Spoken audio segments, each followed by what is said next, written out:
Campaigning के दौरान ज्यादा वक्त नहीं मिलता इंटरव्यूज के लिए, but thank you very much.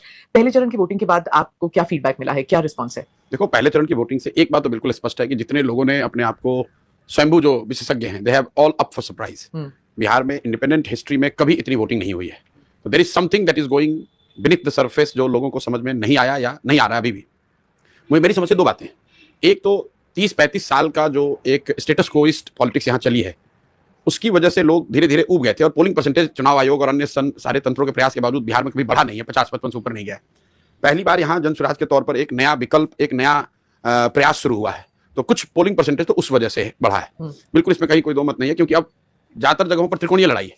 पहले दो ही था, तो जो उनके समर्थक थे वो वोट देते थे, जो समर्थक नहीं थे वो छोड़ो भाई क्या ही करना है, लालू या नीतीश ही है। पहली बार कोई नया, चाहे आप उसको पसंद करें न करें, उसकी वाइबिलिटी क्या है नहीं है, ये पहली बार ऐसा हो रहा है। दूसरा जो फैक्टर मुझे दिख रहा है कि इसी से जुड़ा हुआ है माइग्रेंट लेबर का, प्रवासी मजदूर। इस बार के चुनाव का एक्स फैक्टर महिलाएं नहीं है बिहार में, वो प्रवासी मजदूर हैं जो छठ के लिए आए थे और रुक गए हैं। वो रुकते नहीं थे। वो भी लिंक इसलिए है कि पहले जब लालू नीतीश का ही था तो लोग ठीक है भाई जो होगा होगा, हम तो वापस जा रहे हैं। इस बार लोगों को लग रहा है कि नहीं, रुक के देख लेते हैं, वोट करके देख लेते हैं, शायद बदल जाए, शायद हमारी जिंदगी भी सुधर जाए।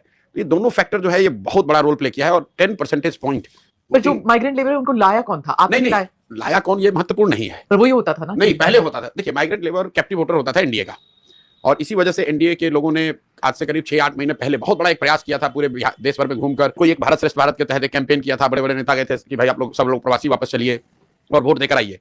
रेलवे ने बजाबता 20% डिस्काउंट भी ऑफर किया, 12,000 ट्रेन चलाने की बात हुई। लेकिन धीरे धीरे जब लोगों से उनकी बातचीत हुई होगी तो उनको समझ में आया कि जो माइग्रेंट लेबर है ये तो सबसे बड़े एसेट चेंज के लिए।